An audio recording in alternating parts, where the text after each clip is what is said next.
Hello，大家好，我是一元。各位记得昨天官方就把谐星2给回收了吗？现在只有一个谐星1而已。但是在谐星2时期，我们花了不少的转换时，官方也是退回来了。可是在这个更新之后，大家有没有发现到有多出了什么东西呢？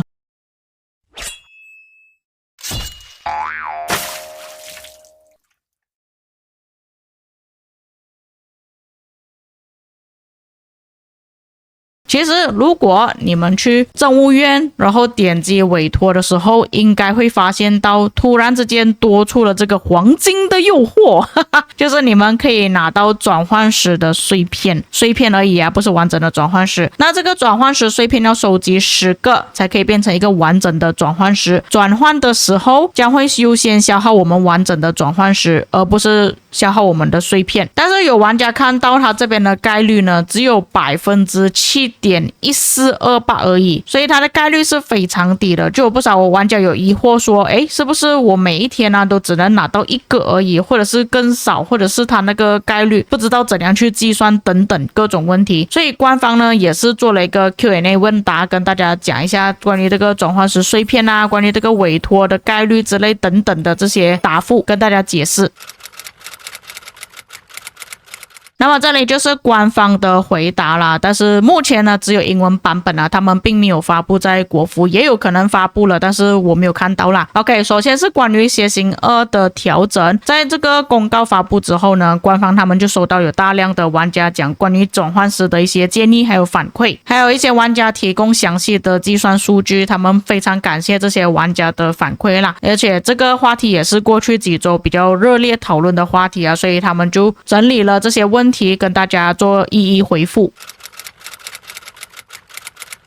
首先就是关于委托的部分，显示7.14%概率的问题。目前在我们那个面板上所显示的这个概率呢，是指奖励类型中包含转换时碎片的概率，而不是表示说每一次你只能获得1个碎片。在实际情况中，当转换时碎片掉落的时候，该数量是在一定的范围内随机生成的，并不是说只有1个而已，有可能会有2个，可能会有3个，这个是看它的概率。因此如果是按照每一次掉落1个碎片来计算年产量的话，会严重低估长期预期的实际价值。也就是说，他们也是意识到目前委托界面没有明确的显示碎片具体的数量，很容易引起误会。他们将会尽快优化界面显示，让大家能够更加清晰的去看到奖励中包含碎片的数量到底有多少。第二点就是关于供应的数量会不会有所减少，他这边所讲的应该是讲那个转换时的部分啦。如果你的政务院已经是25等级了，你每一天都可以做8次委托为标准。以目前的情况下来讲，转换时碎片每一年获取的数量并非是209个碎片，也就等于说21块转换时啦，而是高过于这个数字的。他们整体的目标是让旧系统的获取水平保持大概一致，不会相差太远。他们也理解委托是基于概率的，个人玩家可能在短期之内体感会感觉高于或者是低于自己的预期。未来他们将会持续监督不同活跃玩家的实际分配情况，而不是仅仅依赖整个伺服器平均的数值。如果观察到获取压力明显高于预期的话，他们将会做出相应的调整。第三点，有没有影响到其他传说军器的概率？因为现在增加了这个转换时碎片也有可能你那个金色的军器拿到的数量会减少。毕竟我们拿到金色的军器的数量其实是很少的，如果你是没有花钱的情况下。所以这边官方的回答，转换时的碎片不会降低你原本金色的军器掉落的数量概率。在这一次调整之后，委托中可以获得金色军器的概率数量保持不变，跟旧版是一样的。转换时主要占用的是其他奖励的词的概率，不会减少玩家通过派遣获得传说军器的机会。所以有可能他是已经去削弱了像一些比较废的东西啊，比方说资源啊，或者是材料之类等等的这些东西。但是我没有旧的那个记录，所以我也不清楚到底是减少了什么东西。如果我之前有保留旧的记录的话，至少我还是可以看到它哪一个概率变多，哪一个概率变少了。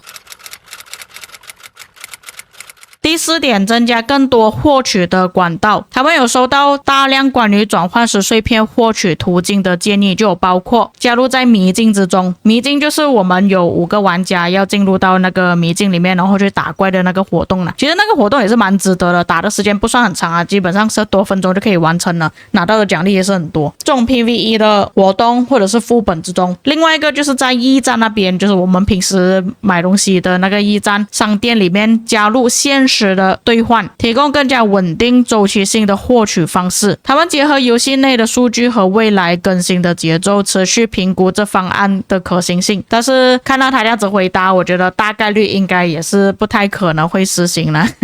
以官方的尿性来讲啦，如果他是觉得说可以，我们可以实践的话，一般他就是回答跟你说肯定的，而不是像那样子模棱两可的回答。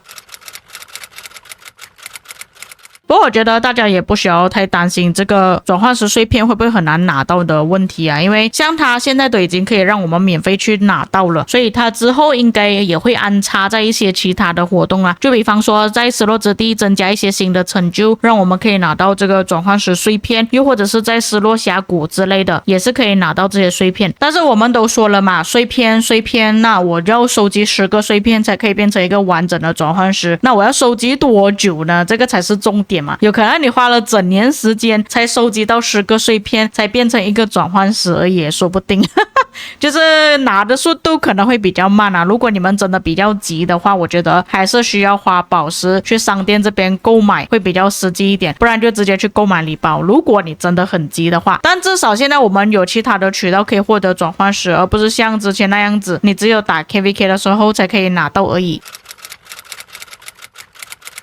最后就是关于新的阵型释出的时间，因为有比较多玩家就好奇说，会不会有可能下一次推出3线阵 2.0 或者是拱形阵、偃月阵 2.0 等等这些东西。这里策划的回答关于阵型的更新，他们会按照之前策划面对面里面答应过大家的那个时期来更新。像我之前跟大家讲过，他们有预计就是9个月会更新那个新的阵型，但是我比较好奇的就是你是9个月才来更新一次，还是在9个月之内会持续的更新，这个是让我比较好奇的地方。在未来的更新公告中，他们会针对阵型发布的时间、转换时分配的规划，以及同类型阵型间的转化成本是否要进一步的优化，提供更加清晰的信息，以便玩家更有把握的做出培养决策。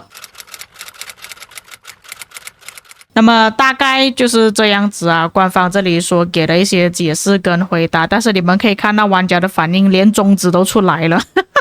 有39个玩家是给了中指的反应，所以有不少玩家还是感到不满意。虽然是说官方这一次回收了楔形阵2，然后给大家补偿，大家也不需要花这么多的转换时之类等等的这些东西，但是还是有不少玩家感到非常不满啊，就感觉说好像自己被耍了这样子，无端端花了钱，又无端端花了自己的宝石。但是他这边所讲的东西呢，其实基本上也没有什么更新的东西啦，也只是跟大家解释一下现在大家比较感到疑惑的问题而已。至于各位该看了这个公告之后有什么想法呢？当然如果有些遗漏或错误的地方，也可以在评论区帮我补充。我们下个影片再见。